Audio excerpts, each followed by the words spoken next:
Welcome to Takedown DFS. We got another nice fight night here. UFC Fight Night, Hall versus Strickland.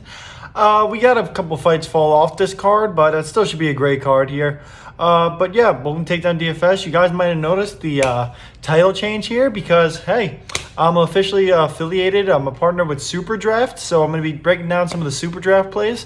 They have great MMA contest over there. They got a $25 contest, but I think it's $1,000 up top. Pretty good contest, and you can play who you want, but there's multipliers. So we'll go over the multiplier format for that. I'll still break down on the other site, FanDuel, for you guys, but I'm an affiliate with SUPERDRAFT, so if anyone wants to play on that site, you could use the promo code TakedownDFS. So if you deposit $20, you get another $20, and then you get another $5 on top of it. So you deposit 20, we'll have $45 to play with. So it's a pretty good deal.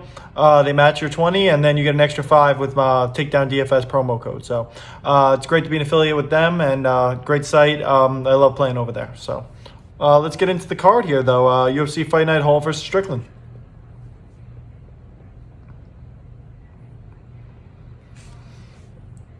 The order might be a little out of whack here. I'm going to go with the order that the UFC site provides. But a lot of fights fell off of this card. Cheyenne Bays versus DePaula is actually the co-main event, which is crazy on a card like this. Yeah, so the order might change by the time fight cards, but I'm just going to go based on the order that the UFC provides here. So to start off, we've got Orion Kosei against Phil Rowe. Orion Kosei up to minus 158 against Phil Rowe is a plus 128. So Orion Kosei is the favorite, so let's break down SUPERDRAFT. He's going to come out at a 1.1x multiplier, which the heaviest favorite in the card will come in at a 1x, and then will come in at a 1.1x. So that's to say if you get a win, so a second round win or something is 50 points, he gets 50.5, or so 1.1, so 55. So that would be his score, so 1.1x, so you want to go by a multiplier here. And there's no salary cap, so you just play whoever, but all of them have different multipliers, so that's the format there. They do Big 3 contests, which I'll also be providing for on my sites. They do baseball, they do poker, and they'll have NFL. But yeah, so minus 158 favorite, so he's a 1.1x, and then he's the plus 128 favorite, so he's a 1.4x. So if he was to win, he would score a lot more than someone who was a 1x if they put out around the same output. And then so on FanDuel pricing, it's $18 versus $12. So Orion Kosei came out today, had a video out about how he doesn't want to go to decision. He wants to knock this guy out. He's talking about how he wants to finish his fights, doesn't want to have the judges worry about the judges being in on his decisions. But Kosei is a straight brawler who will wrestle after he brawls. So he'll just brawl with you until he has to wrestle. But I don't think Rowe can eat his shots. That's the thing with this. They don't have to go the distance odds, but I'm going to say that I believe that Orion Kosei can finish this fight, in my eyes, from what I've seen. And don't think Rowe is the guy to make Kosei pay. I think Kosei is going to run into a tougher competition, and he's going to struggle with that. But I don't think Philip Rowe is the guy to do that. So this is actually going to be one of the fighters I'm heaviest on. He's the first on the card. So if this is the start-off fight, I'm going to know how good my night's going to be in the first fight, because Orion Kosei, I'm going to be very heavy on him at a minus 158 favorite. 1.1x multiplier, I like him there. Like some of the other guys better. We'll break that down later. But I'm heavy on Orion Kosei. I think he could finish this fight. So my pick here is Orion Kosei, and I like him on SUPERDRAFT and FanDuel. Next up, we got Ronnie the Heat Lawrence versus Trevin 5-star Jones. Trevin Jones comes at plus 132 versus Lawrence at minus 162. So Lawrence is a 1.15x multiplier, and Trevin Jones is a 1.35x multiplier, so a little bit more than the others, and $19 and $12 fighter. So to go the distance, if Lawrence, to go the distance odds aren't out yet for this either. I don't know why they're so backed up on these. I usually use the FanDuel Sportsbook for these to go the distance odds, and they only have it for the main card. But I think that this site is going to be a breakdown of the clash of styles of these guys, where Lawrence is going to be lunging in with big punches, and Jones is going to be looking for that shot. So I think if Lawrence lunges in too much, Jones has the power to put his lights out, but Lawrence chains takedowns together and swings wildly. So whoever's moving forward will have the real advantage here. I think Lawrence is going to be the guy moving forward, and I think that's why the line reflects his way. But Lawrence is a guy who has nonstop pressure. He just will keep pressuring you. That's the type of guy he is. And it's a toss-up fight that I think could be closer to the fight of the night. So we start off with two really big bangers if this is how the fight card's the order is gonna be in. I think that Trevin, the thing is, I want to be high on Ronnie Lawrence with the takedowns, but the thing is, for FanDuel, you take down defenses. So Trevin Jones get a lot of that, and if he gets a knockout, he could have a huge score at only $12. So I could see them taking the shot more on there, but I think that you're going to want this fight. So on SuperDraft, you're going to have to see which side you lean. I lean Lawrence to be able to win this out, but I think he's going to score very well because he would either chain down a couple takedowns, and he's not the type to just not do anything. He's going to strike with that. But Trevin Jones does have the power to put his lights out. I'm going to see if the line moves in either way to make me have a stronger take on this. But right now I'm leaning slightly towards the Lawrence side. And once again, I break down the fights on my TikTok, Instagram, and Twitter for my favorite picks right before the fight. So maybe the weigh-ins will sway me more in one way or the other. But right now I'm leaning Lawrence to get the win here. But Trevin Jones is definitely live for knockout. Next up, we got Yufei against Ashley Yoder. We've got Yufei plus 116 versus Ashley Yoder at minus 142. Ashley Yoder is at a 1.2x multiplier. Yufei is at a 1.35x multiplier. And $17 and $14 respectively for the fighters. Yoder has never done enough to show she's better than an unranked strawweight. So that's my problem with Yoder. She's a favorite here for a reason, but Yoder is the bigger, rangier striker, which will help her here. And this will go to a decision, I believe. I don't know what the odds are going to be, but I think this definitely goes to decision. These are two decision-type fighters. And Yoder's not a great at takedown defense, but she doesn't need to be against Yufei, I don't think. I think she should do enough by having the size and length to be able to edge out a win here. But I don't like either of these fighters for FanDuel or SuperDraft because I don't think they score enough. Because I think that a 1x guy that gets a knockout is going to be way more than the decision person with the 1.2x. That's how it's been. But so I don't like them for SuperDraft at all, and I don't really like the dog shot here because she's only $14. She's not cheap enough. So I don't like paying up for Yoder on either side. So this is the fight I'm definitely going to stay away from. So I'm going to take Ashley Yoder here by decision. Yeah, I think that's good if you're betting that. But I'm going to stay away from this fight for daily fantasy purposes. Next up, we have Danny Chavez, the Colombian Warrior, versus the fighting Hawaiian, Kai Kamaka. Kai Kamaka is minus 122. Danny Chavez plus 100. Kamaka is a 1.2x multiplier to Chavez's 1.3x. And then $15 and $14 fighter. So definitely toss-up fight here. Definitely a toss-up one. We got Kamaka will have a wrestle-heavy approach. He does that every fight. He'll try and take down and wrestle. And I think that could work well in Chavez's favor on FanDuel. He has the takedown defenses. But Kamaka is a wrestler, but he's been getting taken down and out-wrestled before. So I don't really trust it that I can't put my faith in Kai Kamaka here because I've seen him get out-wrestled, and I know Danny Chavez has a lot more outs, and he's better at most areas of MMA than Kai Kamaka is. So when I'm looking at this fight, I see it as a toss-up fight, but the lean towards Kamaka, I think that's going to put some people on Kamaka with such close price tags. But I lean Chavez here. I think Chavez is the more well-rounded fighter, and I think he's UFC caliber, and I don't think Kai Kamaka is. I think he's just going to be able to wrestle in these fights, and when he shows a little bit of adversity, it's going to be tough for him. So I don't like Kai Kamaka in this fight.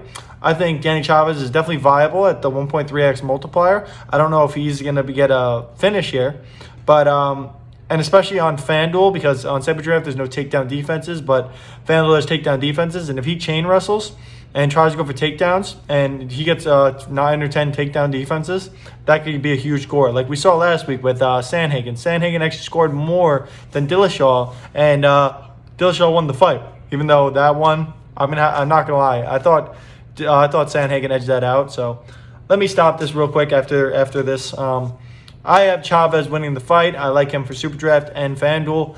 And so that's how my pick for this fight. But let me stop for a second to talk about last week. Sandhagen versus Dillashaw. I was watching that whole fight. I saw Dillashaw. He was in the clinch a lot.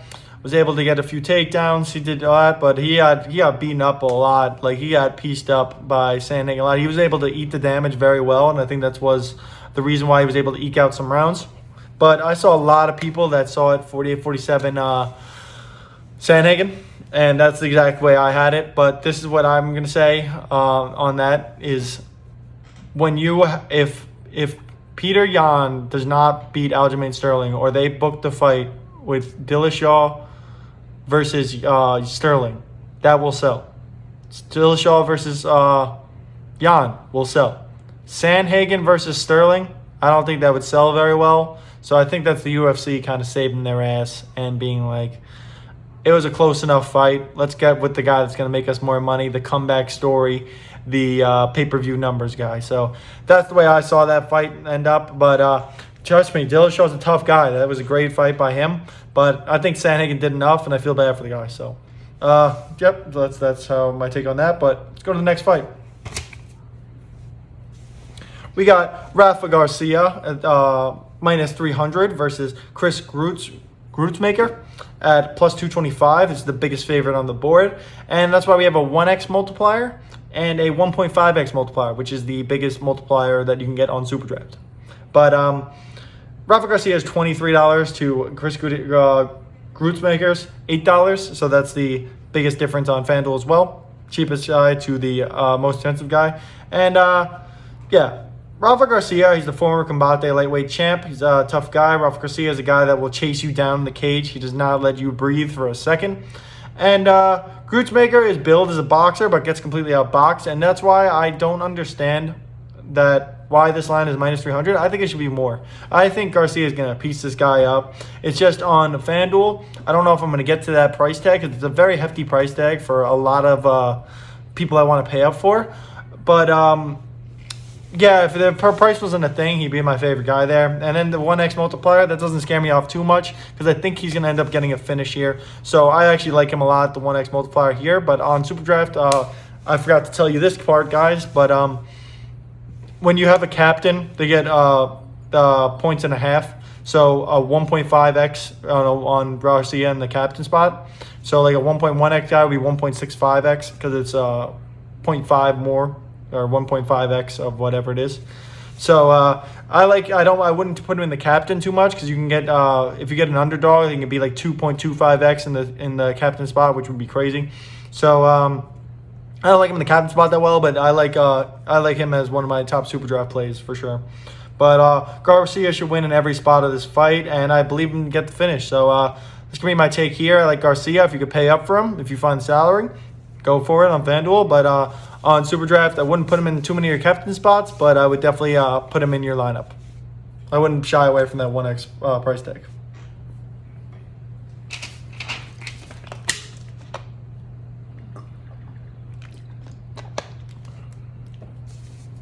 All right, we got Colin Anglin, plus 116, versus Melsik Bagdasaryan.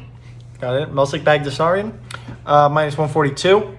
Bagdasaryan comes in at 1.15x multiplier to Colin Anglin's 1.35x multiplier. $17 fighter to a $13 fighter. Bagdasaryan is a special fighter without a lot of experience. That's pretty much going to be the breakdown of this guy.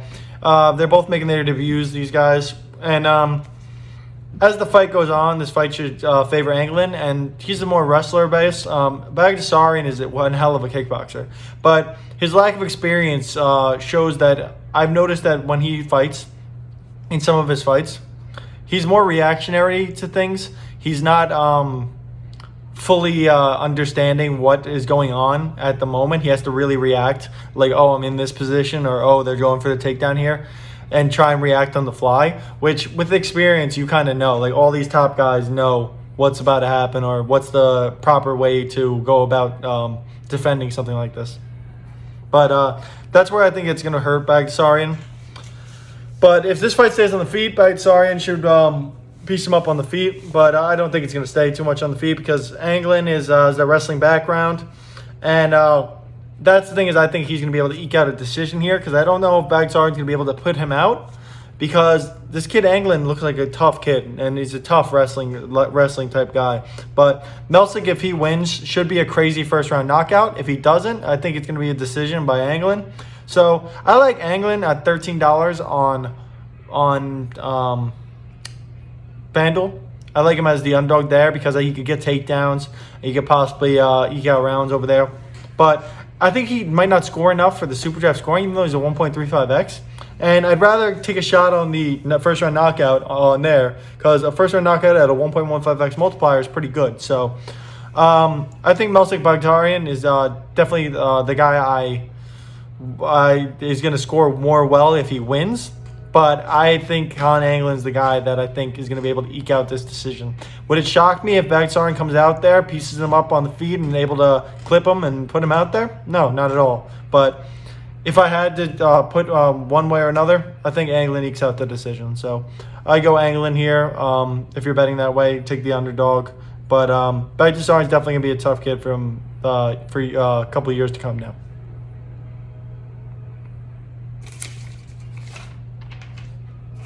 We got Nico Montano versus Wu Yanan. Nico Montano is minus 250 to Wu Yanan's plus 198. We have a 1.05x multiplier on Montano and a 1.45x on Wu Yanan. This is definitely a weird fight because Montano's last win was 3 years and 7 months ago. And she fought the title challenger Pena 2 years ago and got out grappled by Pena, and she's supposed to be a big grappler. So those are the last 2 times we saw her. She hasn't won in 3 years and 7 months, and she got out grappled last time pretty badly to Pena, who was a title challenger, and now she takes the big step down to Wu Yanan, but it's been years off. So I don't know what kind of Nico Montano we're going to see. She's a very heavy favorite and very heavy price tags. So in SuperDraft, I'm not even looking at her. I'm not even sniffing that. Like, nope, I'll just X her out. FanDuel, $21, I'm Xing her out there too. So now this is where I look at the dog shot. Or if you're betting, I guess you can look at that, but I don't really bet. So, can she mix in the takedowns with the striking like she did 4 years ago? I don't know if she still is going to have that in her at this age. But Wu Yanan I'm not sure if anyone's seen Wu Yanan's fight, but she rushes in with a flurry of shots. Tries to hit her opponent, backs up, rushes in again with a flurry of shots, and that's what she does. So I think that if Nico Montano does try to rush those takedowns and does try to take her down over and over again and is not getting them, Wu Yanan at $10 on FanDuel could get a takedown defenses, could get a lot of significant strikes, and could win you slate by getting you up to the high price guys if she's able to eke out this upset, which I don't think would be that shocking. I think if Montano is anywhere to the form that she was 2 years ago, yeah, she does win this fight. But I cannot confirm that. No one can confirm that. So Wu Yanan is a tough girl, and I think this goes to the decision. So, but the problem with Wu Yanan is when she gets taken down, she tends to stay there. She tends to be put in her place, and I don't like that at all. But I'd rather take the dog shot on her. So I'd rather take the dog shot on Wu Yanan. If I had to put my life on it, I'm taking Montano to get a decision here, a boring decision. So I wouldn't like her for anything. But I'd rather take the shot on Wu Yanan that she could score very well at the $10 price tag. And I'm not going to take her on SuperDraft, though. So on SuperDraft, I'm Xing out this fight. On FanDuel, I'm taking the dog shot. On to the main card. We've got Brian Barberena against Jason Witt. Barberena's had a flurry of injuries, and that's been affected his career a lot. But in this matchup here, he's a minus 265 favorite against Jason Witt, who's a plus 210. Brian Barberena is the other 1x fighter on the card, and Jason Witt's a 1.5x as the underdog. $22 to $9 on FanDuel. But Brian should be able to stop the takedowns of early in this fight. He's usually very good at stopping takedowns early in the fight and tends to wear down as the fight goes on. Brian throws a lot of volume. That's what he does. He throws a lot of volume. He has heavy power, and he's fought great competition. You can't say the same for Jason Witt. And Jason Witt has been as 8 shots and gone down. And this one is to go the distance is plus 166, so they believe it will end in a finish. So I think Brian throws a lot of volume that Witt can't handle, and that's going to end up putting him down in this fight. So for the Super Draft and FanDuel, if you have the price tag, yes, I like him as well. I probably lean Rafa Garcia, but if you're going with 2 1x plays, yep, you can go with Brian Barberena. If you're going on FanDuel, I've leaned Garcia at the $23. You're probably not going to get both of them. But even if Witt gets takedowns, Barberena throws too much volume, so that would probably win him rounds. So I could see this. That's where in this fight I could see Barberena not getting the finish. But at the same time, I believe he does. I believe he's going to throw enough volume that he gets the finish, maybe not early, but maybe in the late second round. So that would score pretty well. So I like him for FanDuel and SuperDraft, but I lean Garcia on FanDuel. So that's my pick here. Brian Barberena by finish. Next up, we have Ryan Benoit versus Zaruk Adeshev. This fight was actually, I broke this down a while ago and put on one of the past cards. But this fight was rebooked. We got Ryan Benoit minus 134 versus Zaruk Adeshev plus 110. 1.2x to 1.3x fighter. And $15 and $14 fighter. So definitely a toss-up fight. This is minus 164 to go the distance. Adeshev is a guy that needs to be moving forward. He's very bad when he's not moving forward. He gets flustered, and he's more of like a kickboxing type. Benoit has the power to put him down when he comes in, though. Ryan Benoit is a tough guy. He's very stocky.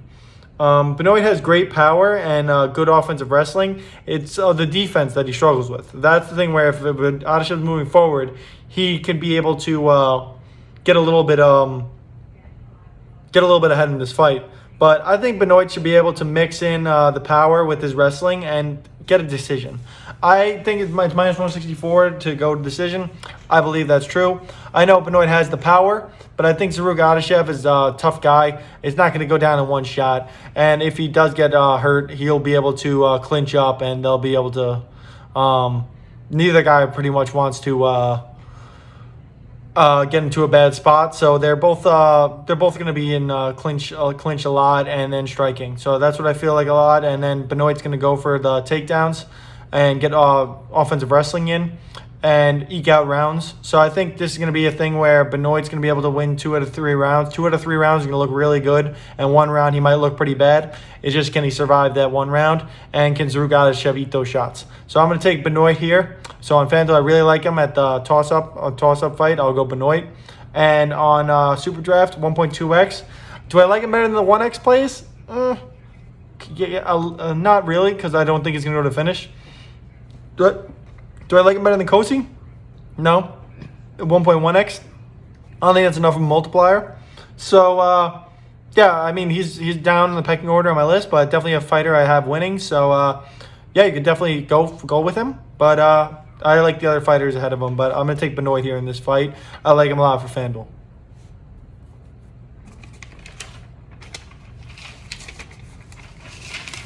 Okay, this fight, I don't really have a lot broken down on this. We've got Nicholas Stoltz versus Jared Gooden. This fight I couldn't really find too much on because this fight just got changed right now and made Stoltz a heavy favorite when he was down. So if you were playing on DraftKings, he's actually a huge underdog. So I like him a lot there. And on FanDuel and SuperDraft, I don't really like him that much. So I'm pretty much going to stay away from this fight. It's a new guy coming in to fight Stoltz, who was a heavy dog. Now he's a heavy favorite. So I'm on this fight. I don't really have much of a breakdown, but stay tuned for my TikTok and Instagram where I'm going to see the weigh-ins, see who the opponent is coming in, and I'm going to break down this fight on there. So if you guys follow me there, make sure to follow me because I'm going to be breaking down this fight on that site. So let's just move on to the next one and make sure to stay in for that. We got Cheyenne Buys versus Gloria DePaula. Cheyenne Bays versus Gloria DePaula. Cheyenne Bays is a minus 176 favorite versus Gloria DePaula at plus 142. Cheyenne Bays is a 1.1x multiplier to Gloria DePaula at 1.4x. And Cheyenne Bays is a $20 fighter to DePaula at 11. Minus 360 to go the distance. So that automatically tells me I don't really like Bays at the $20 price tag. But Bays got thrown around by Montserrat in her debut. Everyone knows Montserrat Conejo. Girl out of Mexico that was tossing her around like a rag doll in Cheyenne debut. Pretty bad there showing from her, but DePaula is a good striker, but takedown defense is susceptible. And in a low-level fight like this, the wrestling usually prevails. So I think that Bae should spam takedowns to control and suffocate DePaula, but I don't think she's going to do too much with them. I think she's going to do enough to win the rounds. So I think this is going to be one of those boring fights that when DePaula starts to get a little bit of momentum, Bae is just going to take her down, and it's not going to score too well for fantasy scoring on either site. So DePaula has good striking, but shouldn't have the room for it because Bae is definitely going to crowd her. And if DePaula comes through, takedown defenses should rack up. So I could see taking the $11 shot on FanDuel, and that's the only thing I could see is if you think that Bae is not the real deal, which I think that last fight was a fluke, and she's actually going to be a decent fighter in the UFC. But yeah, so I'm going to take Cheyenne Bae by decision here. Take the shot on DePaula on FanDuel if you like, but otherwise, not touching either of them on SuperDraft, not touching Bae on FanDuel. So. Next up, we have, this might be the co-main event now, is Kang versus Ronnie Yaya. And this would be a hell of a fight if this ends up being the main event. I would really enjoy that. Kang is a minus 142 to Ronnie Yaya plus 116. This is minus 120 to go the distance, so it's a toss-up fight. And 1.2x on FanDuel for Kang, and 1.35x for Yaya. $16 and $14 fighters, so another toss-up fight. But Kang is like a Swiss Army knife in the ring. He just does a lot of different things, well. Ronnie Yaya is a submission specialist. He has lots of wins by submissions, lots of different submissions that he uses. And that's the type of fighter he is. Cardio has become an issue for Ronnie. He's 36 years old. It's going to be a lot for him to try and survive 3 rounds now. He's one of those older Brazilian guys you see that tends to tire out in the 3rd round. And Ronnie has fought a lot of people who are susceptible to submissions, which I think that helped increase his record. And can Ronnie still get those tough takedowns at 36? I don't think he can against a tough guy and a tough out in Kang. So I lean Kang here in this matchup. I think he's going to be able to do enough to win this fight. I think he wins a decision. So on FanDuel, I like him at the $16 price tag, but I'd rather go for some different guys on SuperDraft because at only a 1.2x. He's one of those guys you can mix in just like a Benoit, but I don't think I'm going to be prioritizing him in my lineup. So I like Kang here, but the thing is, if you side on Yaya's side, he's probably going to win by submission. So he would score very well. I just don't think he does it. So I'm going to take the Kang side here. And then, yeah, so stay tuned, though. Maybe the weight cut will sway me a different way, but that's the way I'm sticking right here. So on to the main event here. We got Uriah Primetime Hall versus Sean Tarzan Strickland. Sean Strickland comes in at a minus 215 favorite against Uriah Hall plus 172. Sean Strickland 1.05x multiplier and $22 on FanDuel. Uriah Hall is the 1.35x multiplier and $16 on FanDuel. So pace, pressure, Sean Strickland talks and continuously moves forward. That's the type of guy he is, always pacing forward, always pressuring, always throwing combos.